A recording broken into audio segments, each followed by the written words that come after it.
Look around you. Everyone's running, chasing, stressing, waking up with alarms they hate, putting on uniforms they didn't choose, to sit in a building they don't own. Just to survive, they say, "I've got a good job." No, you've got a leash. A longer one maybe, but you're still owned. You've been lied to since birth. They told you, get good grades, get a good job, and then you'll be safe. Safe from what? Poverty, freedom, yourself. Let me tell you the truth. Working for money is the slowest, most pathetic path to wealth. You're selling your time, the only thing you can't get back, for numbers on a screen that disappear the second you stop dancing. If you want to be rich, if you want power, if you want freedom, you need to flip the game. Money must chase you. Work once, get paid forever. That's how the elite move. That's how power operates. But you can't do that thinking like a slave. You do that by thinking like a king. Slavery in the 21st century doesn't look like shackles and chains. It comes wrapped in crisp paychecks, direct, deposited every 2 weeks from a boss you barely respect, for work that barely challenges you. You wake up before dawn, stumble through your routine, punch the clock, and trade precious hours of your life for a number that defines your worth. That number tells you you're successful, yet every fiber of your being knows you're trapped. You're selling your freedom hour by hour just to keep a roof over your head and a car in your driveway. You've become a commodity, one more interchangeable cog in the corporate machine, and the worst part is you think this makes you safe. Safety is an illusion sold to you by the very system that's enslaving you. They teach you to play by their rules. Go to school, get a degree, land a job, climb the ladder. They tell you you'll be rewarded with benefits, a retirement plan, maybe a gold watch when you hit 40 years of service. But what they don't tell you is that by the time you've collected your gold watch, inflation has hollowed your retirement, and the benefits you relied on have been slashed. You've traded your most irreplaceable resource, time for a promise that will never be fulfilled.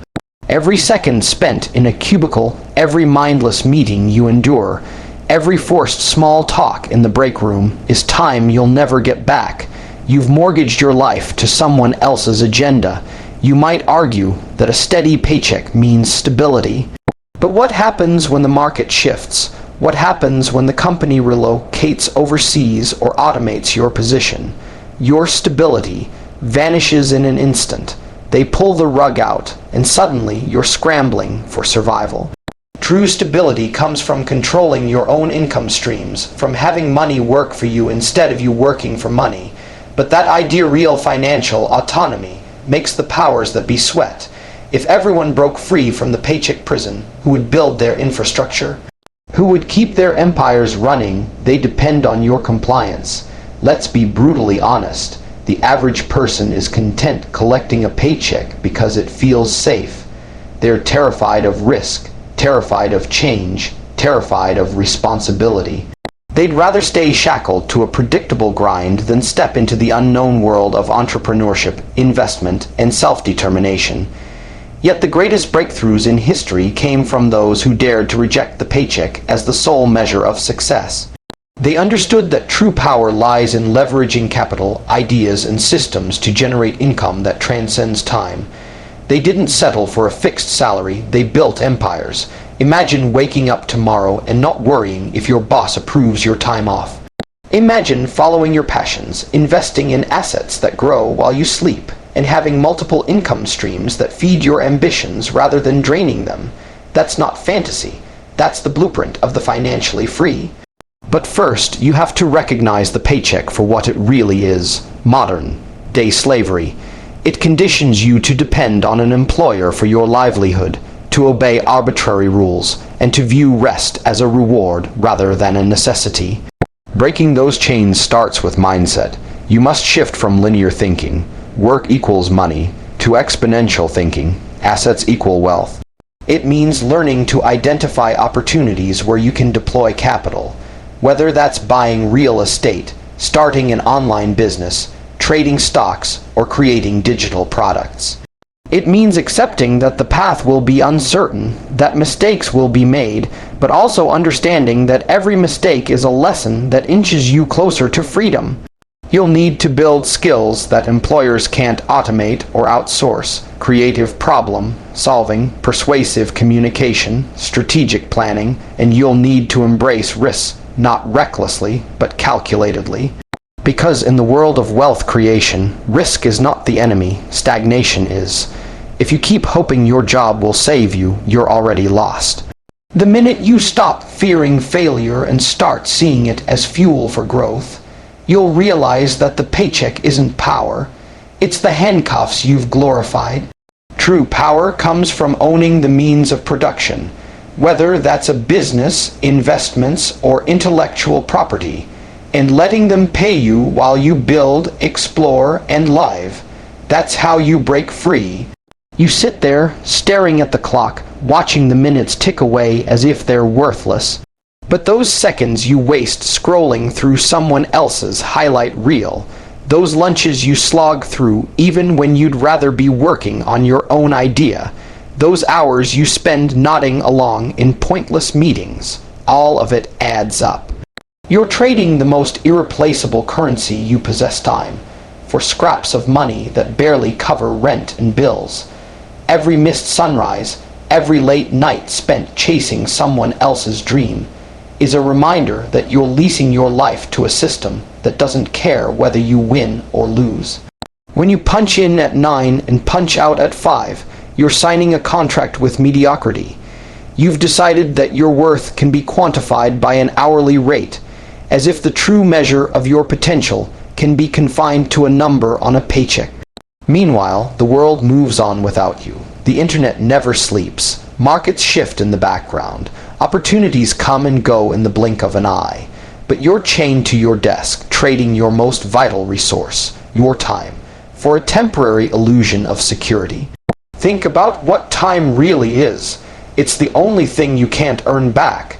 You can make more money, but you can't make more hours in a day. The richest people on the planet don't barter their time for a fixed sum. They own businesses, assets, systems that generate cash flow regardless of their presence. They aren't there counting minutes in a cubicle. They're off forging new ventures, exploring new markets, or simply living life on their own terms. Yet here you are, convinced that handing over your time in exchange for someone else's vision is the pinnacle of achievement. Ask yourself, if your job vanished tomorrow, how long could you survive? Would you scramble for pennies, or would you have alternate streams of income? If you've tied your life to the next paycheck, you're on a treadmill that can be pulled out from under you at any moment.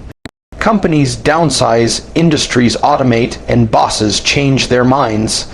Suddenly, you're back at square one, begging for scraps. But if your time is invested, literally and figuratively, in things that work while you sleep, then you don't rely on a single entity to keep you afloat. That's the difference between a slave and a sovereign. You've been conditioned to believe that trading time for money is not only normal but noble, that waking up early to answer to someone else's priorities is a badge of honor. But what you fail to see is that every forced smile, every stifled yawn, every late night email you send just to keep up with the grind is a piece of your soul chipped away. You're not building your future, you're renting it. Renting it from a faceless corporation that will never give you equity, that will never celebrate your wins the way you do your own. The truly powerful understand that time is leverage. They know that $1 earned per hour is capped, but $1 earned by ownership is exponential. You can trade time for money once, but you can leverage assets to earn repeatedly. You can hire people, automate tasks, license ideas, and collect royalties. You can build systems that run on autopilot, freeing you to dream bigger dreams. And yet most people choose the path of least resistance because it's the one lined with familiar comforts and predictable paychecks. Break that habit. Decide today that you're done selling your hours for a guarantee that crumbles under economic pressure. Decide that your time is too precious to be spent on low-return activities. Identify where you can shift from active to passive, from hours to assets. Maybe it's investing in real estate. Maybe it's launching an online product. Maybe it's writing a book or creating a course. Whatever it is, start now, because every minute you delay is a minute you barter away, a minute that you'll never get back, and a minute someone else will use to pull ahead. So stop pretending that clocking in is a victory. Stop valuing yourself by the number of hours you can endure. Your life is not an audition. It's a stage, and you should be commanding it, not waiting in the wings for permission to step into the spotlight. The moment you treat your time as the treasure it is, everything changes: your mindset, your hustle, and ultimately, your destiny. They told you from day one that if you worked hard and played by their rules, you'd be rewarded. They handed you a script: wake up early, go to school, get good grades, find a job, climb the ladder. But that script was never written to make you rich. It was written to keep you in line. Every institution you trust, every credential you collect, every performance review you endure exists to ensure you remain obedient, reliable, and predictable. They don't want geniuses who question authority. They want cogs who follow orders. They don't reward innovation in the ranks. They reward conformity. Think about it. Schools measure compliance. Can you sit still, follow instructions, regurgitate facts on demand? That's not a measure of your potential to create wealth. It's a measure of how well you'll obey. Colleges charge you thousands for diplomas that companies treat like entry tickets, then hope you'll work overtime to pay off loans. Employers praise team players while punishing independent thinkers. They teach you to respect hierarchy, to defer judgment, to ask permission. And once you've internalized that reflexive obedience, you'll never build an empire. You'll cling to the safe confines of the cubicle. Every corporate policy is another link in your chain. Dress codes, email protocols, mandated breaks. They're not there to make your life better. They're there to standardize your behavior, to minimize risk, to protect profits. When you clock out, you're told not to talk about work. Inside the office, you're told to speak only when spoken to. They monitor your keystrokes, your attendance, your engagement. They encourage you to think of yourself as part of a team, not as an individual with ambitions beyond the quarterly report. You learn to value badges and titles more than autonomy and ownership. Meanwhile, the way to real wealth is hidden in plain sight. Ownership, investment, innovation. Yet the average person spends decades in environments explicitly designed to dull those instincts. You learn to fear failure instead of embracing it. You learn to avoid risk instead of seeking calculated gambles. You learn to ask, what will they think, instead of what will I build? The system doesn't want you asking big questions or breaking rules. It wants you to clock in, clock out, and never stray from the path they've paved, even if that path leads to mediocrity. Consider the stories of the truly wealthy. They didn't climb an internal corporate ladder. They built their own ladder. They didn't wait for permission to innovate. They disrupted entire industries. They didn't fear losing their job. They created jobs. That kind of power doesn't arise from obedience to the status quo. It arises from daring to challenge it. But if all your life you've been trained to wait for a green light, you'll never see the roadblocks that exist only to keep you from straying off the beaten path. Those roadblocks are everywhere. Restrictive regulations that favor established players, opaque licensing requirements that gatekeep industries, financial systems that reward big banks more than small entrepreneurs. The economic game is rigged, but not without loopholes. Loopholes that require creativity and courage to exploit. You have to train yourself to spot them. You have to unlearn the habits of compliance and replace them with habits of curiosity. You have to stop asking, how do I fit in? And start asking, how do I stand out? Fear is the greatest tool they wield. Fear of instability, fear of judgment, fear of losing what little you have. It keeps you tethered to the paycheck, to the policies, to the pre-approved career path. But every great achiever has stared fear in the eye and said, I'm going anyway. They understood that obedience might buy temporary safety, but it would never deliver freedom. They understood that risk is the currency of opportunity, that breaking rules isn't reckless, it's revolutionary. And they refused to let a system designed for their obedience dictate the limits of their ambition. So if you want real wealth, forget about fitting into their framework. Tear up the script. Stop seeking approval from authorities who profit from your compliance. Build your own rules, your own ventures, your own networks. When you do, you'll realize that the system wasn't designed to make you prosperous. It was designed to make you predictable, and there's no greater power than unpredictability. Money isn't a trophy to be paraded around. It's a hammer, a saw, a blueprint in the hands of someone who knows how to build. Yet most people treat it like the finish line, pinning their lives to that moment when the numbers in their bank account finally look impressive. They chase raises, bonuses, and promotions as if they'll somehow transform them into self-made legends. But numbers mean nothing without purpose. A millionaire who hoards cash under a mattress is poorer than a person with $10 and a plan. Think about any tool in a workshop. A hammer without a carpenter is just a lump of metal. A saw without a builder is a dangerous blade. Money is the same. It only becomes powerful when it's in service of something greater, whether that's launching an empire, igniting innovation, or securing your legacy. When you fixate on money itself, you become its servant, constantly worried about market fluctuations, interest rates, and the next downturn. But when you view money as fuel for your ambitions, you become the master, directing each dollar toward growth, influence, and impact. Look around at the truly successful. They don't obsess over each dollar they earn. They funnel those dollars into assets and ventures that compound over time. They use cash as seed capital, to buy real estate, to fund startups, to acquire intellectual property, to hire talent. They understand that money sitting idle is money decaying in value, eroded by inflation and fear.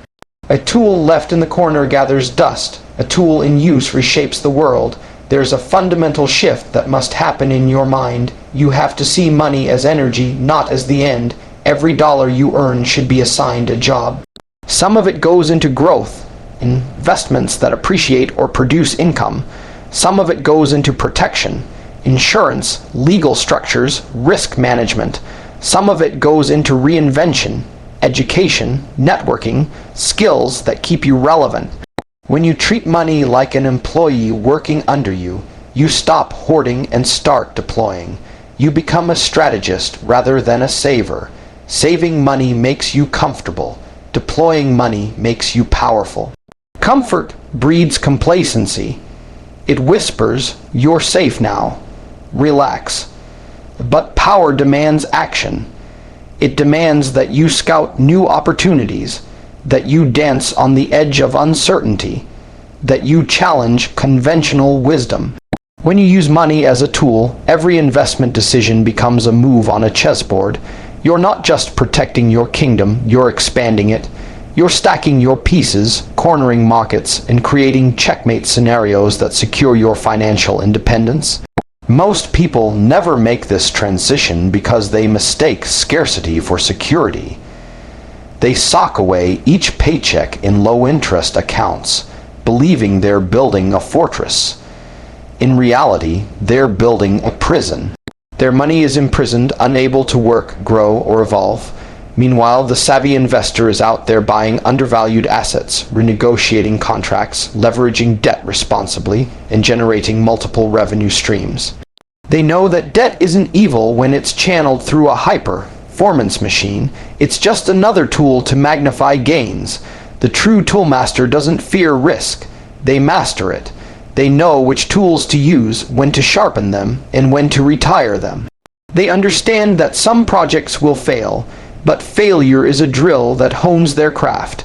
A blunt tool injures, a sharp tool builds. Likewise, a poorly thought out investment can hurt your finances, but a well-analyzed gamble can catapult you to new heights.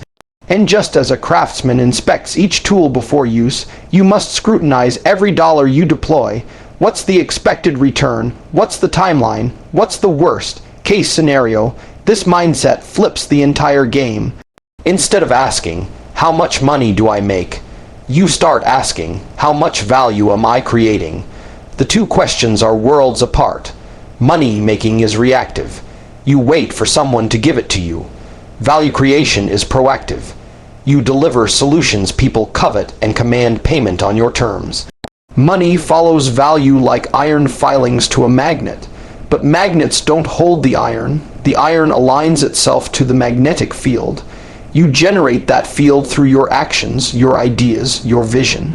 Start viewing your finances through the lens of utility. Money should be the most versatile tool in your toolbox, liquid enough to move swiftly into opportunities, yet structured enough to withstand market turbulence.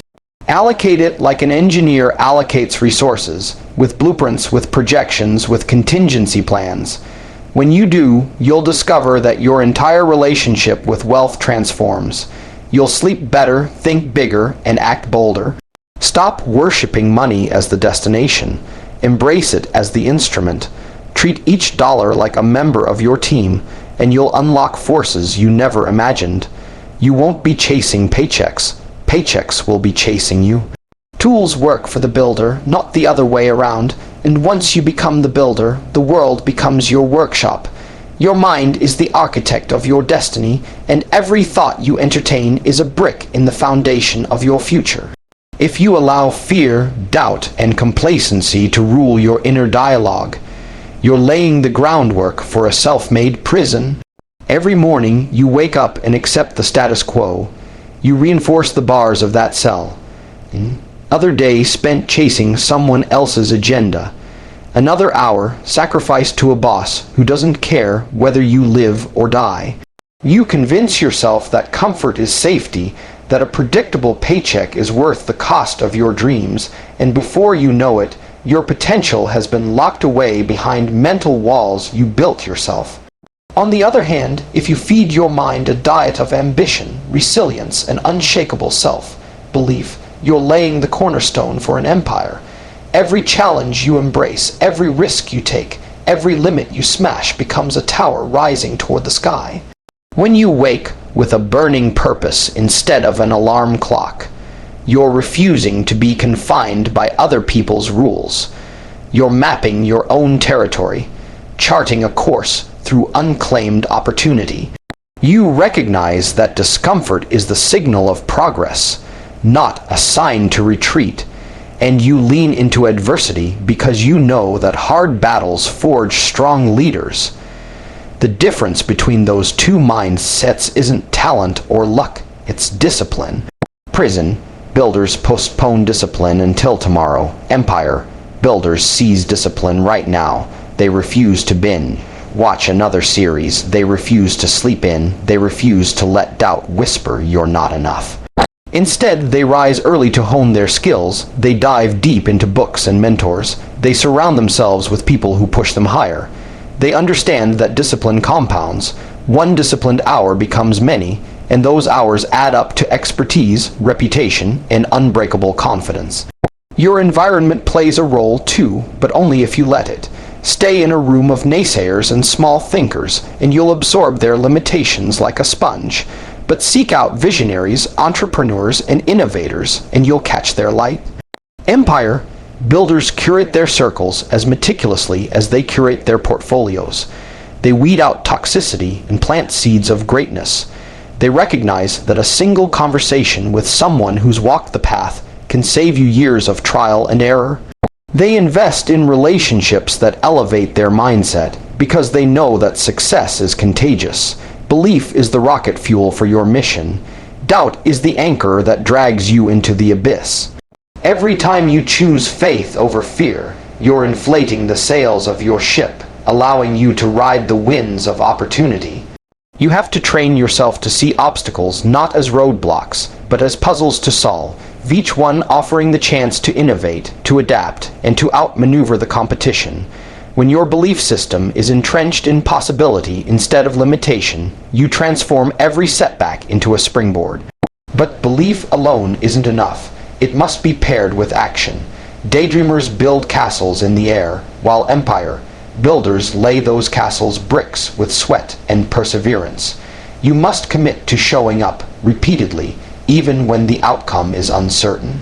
Every action you take, no matter how small, sends a signal to your subconscious that your goals matter more than your comfort.